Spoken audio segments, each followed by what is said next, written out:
मैं upper part जितनी है उतना निकाल लूंगी। तो यहाँ पर मेरी अपर पार्ट 14 इंच है, 1 इंच मैं मार्जिन लूंगी। उसके बाद इसे कट करके साड़ी से ये वाला हिस्सा अलग कर लूंगी, ये डिजाइन के लिए काम आएगा।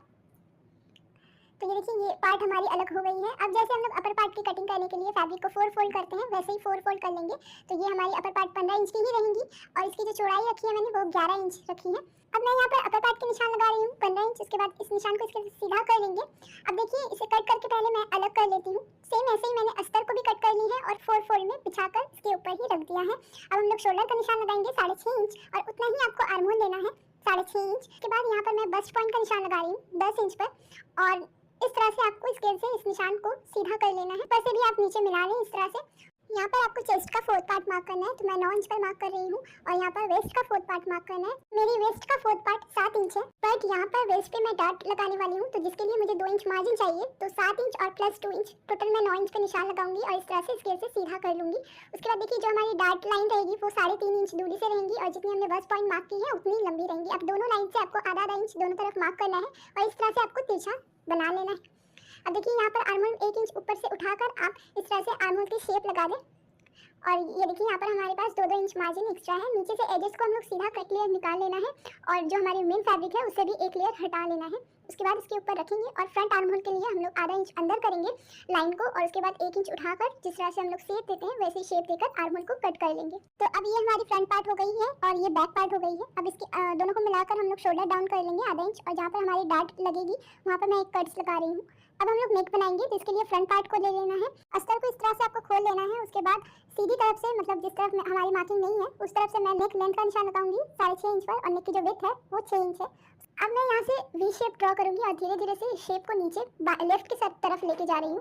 तो ये जो है ये सीधी साइड से लेफ्ट की तरफ जा रही है, तो थोड़ा आपको ध्यान रखना है सीधा उल्टा आपको किस तरफ कटिंग चाहिए वो भी थोड़ा आपको ध्यान रखना है। उसके बाद आपको फ्रंट पार्ट को ले लेना है, उसको उल्टा रखना है, उसके ऊपर आप इस लाइनिंग को रखकर कट करके निकाल लें। अब देखिए जो हमने सबसे पहले जो फैब्रिक कट करके अलग करी थी उसको ले लेंगे और जो हमारी मेन फ्रंट पार्ट है उसको आपको उल्टा रखना है, सीधे के ऊपर उल्टा रखकर कट कर लेना है। तो आप जब इसे खोलेंगे तो ये देखिए ये कुछ इस तरह से होंगी। ये देखिए एक के ऊपर एक राइट साइड की तरफ चली जा रही है और एक लेफ्ट साइड की तरफ आ रही है। अब इस कॉर्नर से 5 या 4 इंच दूरी से आपको इस तरह से कट करके सीधा ऊपर तक फैब्रिक को कट करके निकाल लेना है ऐसे। और ये देखिए अब जो ये फैब्रिक की तो लाइनिंग हमारे पास है, हमने कट करी है पहले ही तब पैटर्न निकली, बट इसका अभी तक लाइनिंग नहीं निकाली है हमने, तो अब हम लोग इसकी लाइनिंग को कट करके निकालेंगे। तो सीधी तरफ से ही लाइनिंग को कट किया है मैंने। अब हम लोग नेक बनाएंगे, तो सबसे पहले देखिए बैक पार्ट की जो हमारी नेक की चौड़ाई रहेगी वो 3 इंच ही रहेगी और जो लंबाई रहेगी वो 5.5 इंच रहेगी। उसके बाद इस तरह से बॉक्स बनाकर 1 इंच उठाकर जैसे आप गोल गले की शेप देते हैं वैसे शेप देकर आप इसे कट कर लें। अब इसको आपको सीधा उल्टा देखकर सीधे के ऊपर उल्टा रखकर ये देखिए मैं अस्तर की तरफ से दिखा रही हूँ, आधा इंच दूरी से स्टिच कर लेना है। सेम वैसे ही फ्रंट पार्ट के नेक को भी आपको स्टिच कर लेना है। जिस पार्ट में हमने सीधा कट लगाया था 3 इंच दूरी से वहाँ पर मैं डोरी लगाने वाली हूँ। पतला है, सही से नहीं बन रही थी, तो इसलिए मैंने अस्तर की फैब्रिक से ही बनानी है। अब इसे भी सिल देना है आपको, इस तरह से अंदर से रखना है और उसके बाद इसे सिल देना है। स्टिचिंग हो गई है, अब इसे हम लोग एक एक करके पलट लेंगे। ये देखिए ऐसे आपको पलट लेना है। अब हम लोग शोल्डर ज्वाइन करेंगे, तो एक दूसरे के ऊपर इस तरह से आपको सीधे के ऊपर उल्टा रखना है और लाइनिंग के साथ पूरा खोल लेना है। उसके बाद फ्रंट पार्ट को भी वैसे ही लाइनिंग के साथ खोलकर एक दूसरे के ऊपर आपको रख देना है ऐसे ही, और यहाँ पर आप सीधा सिलाई लगा लें ऐसे। ये देखिए हमने सीधी सिलाई लगा ली है। अब इस तरह से आप इसे पीछे की तरफ बैक साइड पलट देंगे। उसके बाद इसे हम लोग सीधा कर लेंगे और नेक के बिल्कुल किनारे से हम लोग सिलाई लगा लेंगे और सिलाई लगाते हुए ही हम लोग अस्तर को भी मेन फैब्रिक के साथ फिक्स कर लेंगे ताकि फैब्रिक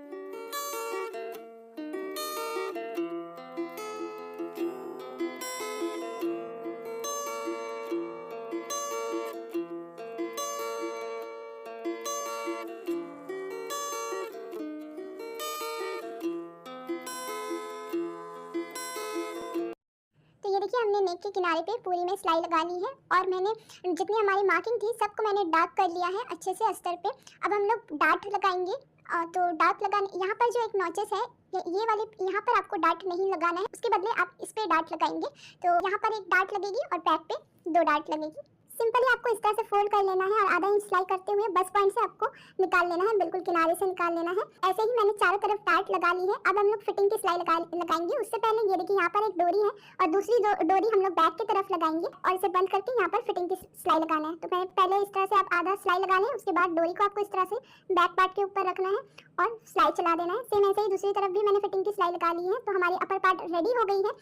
अब हम लोग लोअर पार्ट की तरफ बढ़ेंगे, मतलब घेर की तरफ बढ़ेंगे। तो यहाँ पर जो अब साड़ी बची है वो 3 मीटर के करीब बची है और थोड़ा सा जो फटा हुआ था उसे मैंने कट करके अलग कर ली है और फैब्रिक को मैंने इस तरह से तय करके मतलब फोल्ड करके बिछा ली है ताकि इक्वली मैं कट कर पाऊँ। तो सबसे पहले मैं नीचे इस तरह से किनारे को कट कर लूंगी। उसके बाद हम लोग लोअर पार्ट की लंबाई का निशान लगाएंगे। तो उससे अपर पार्ट को आपको टोटल लेंथ से माइनस कर लेना है, आपकी लोअर पार्ट की लेंथ निकल जाएगी। उस पर आपको 1 इंच मार्जिन ले लेना है फोल्डिंग के लिए। तो इस तरह से उसके बाद आप कट कर ले। तो यहाँ पर मैंने सोचा था कि ये जो हिस्सा है इससे मैं स्लीव्स लगाऊंगी, लेकिन ये मुझे बाद में लेना पड़ा, मतलब मेरे घेर कम पड़ गई तो इसीलिए मुझे ये बाद में लेना पड़ा है। तो अब हम लोग यहाँ पर प्लीट्स लगाएंगे। तो ये देखिए यहाँ पर आपको बिल्कुल छोटी छोटी बारीक बारीक प्लीट्स लगानी है। यहाँ पर सबसे पहले मैं नीचे की जो बॉर्डर्स है उसको फोल्ड कर दूंगी। तो ये देखिए हमने फोल्ड कर ली है बॉर्डर्स को। अब हम लोग ऊपर पे प्लीट्स लगाएंगे। तो बिल्कुल छोटी छोटी बारीक बारीक प्लीट्स लगाना है। तो मेरे पास 3 से 3.5 मीटर फैब्रिक बची थी, उससे मैंने बिल्कुल हल्की हल्की छोटी छोटी प्लीट्स लगाई है, तब वो जाकर अपर पार्ट से बिल्कुल इक्वल मिला है। तो अगर आप बना रहे हैं, अगर आपको थोड़ा ज़्यादा घेर चाहिए और आप थोड़ा हेल्दी भी हैं तो आप कम से कम टोटल अंगरखा के लिए आप 4.5 मीटर फैब्रिक जरूर आप लेना। प्लीट्स हमने लगा ली है। अब आपको देन आप इस तरह से फोल्ड लगा लें दोनों किनारे पे। इस तरह से अपर पार्ट को खोल लेंगे और ये देखिए बिल्कुल लोअर पार्ट सीधी है, इसके ऊपर अपर पार्ट को उल्टा रखना है और ये देखिए बिल्कुल किनारे से यहाँ तक आपको ज्वाइन कर लेना है फ्रंट पार्ट को अपर पार्ट से। तो इस तरह से मैं ज्वाइन कर रही हूँ और जहाँ पर मार्जिन आ रही है उसे आपको इस तरह से फोल्ड करके उसके ऊपर स्लाइड चला देना है। तो ये देखिए एंड में थोड़ा सा छूट गई है। तो अगर आपका भी ऐसा होता है कपड़ा कम रहने की वजह से अगर छोटा हो जाता है घेर तो कोई बात नहीं, इतना भी कम होगा तो चलेगा, क्योंकि ये देखिए ये इस तरह से ओवरलैप होगी एक दूसरे के ऊपर। तो जो वाला कम वाला हिस्सा है वो वाला अंदर रहनी चाहिए। ये देखिए ऐसे। तो आप जब लोअर पार्ट को अटैच करेंगे इससे तो पहले आप जो वाली साइड दिखेंगी वहां से स्टार्ट करें इसे ज्वाइन करना और अंदर की तरफ अगर कम भी गई तो चलेगा, क्योंकि इस तरह से ये देखिए ये इसके ऊपर आ जाएगी। ये रियल जो अंगरखा पैटर्न है, जो खुली हुई अंगरखा है सामने से ओपन, वो अंगरखा मैंने बनाई है। एक होती है नेक बना देते हैं, तो ये नेक नहीं, ये पूरी ड्रेस ही अंगरखा पैटर्न में है। उसके बाद ये देखिए यहाँ पर मैं क्या कर रही हूँ, इस तरह से मैंने बॉर्डर्स बनाई है, इसे मैं अटैच कर दूंगी सीधा नीचे तक।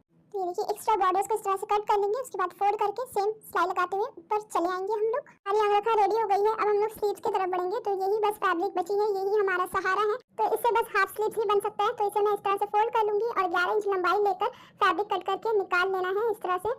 अब देखिए यहाँ पर भी हम लोग इसे अलग कर लेंगे। उसके बाद इसे फोल्ड करके हम लोग स्लीव्स डाउन हमारी 9 इंच है, उसका आधा 4.5 इंच पर निशान लगा लेंगे और 1 इंच मार्जिन। उसके बाद ऊपर से 3.5 इंच डाउन करके आर्म होल का निशान लगाएंगे और इस तरह से यहाँ पर 3 इंच दूरी से आपको आर्म होल का शेप दे देना है। उसके बाद लेग शेपर से आप इन निशानों को मिला लें और इस तरह से आपको स्लीव्स को कट कर लेना है। उसके बाद इसे खोलकर आधा इंच हम लोग अंदर कर लेंगे और सेम ऐसे मैंने अस्तर कट कर ली है। उसके बाद सीधे के ऊपर उल्टा रख कर मैं नीचे पहले सिलाई लगा लूंगी और सिलाई लगाकर इसको पीछे की तरफ पलट देंगे और इसके ऊपर टॉप स्टिच लगा लेंगे।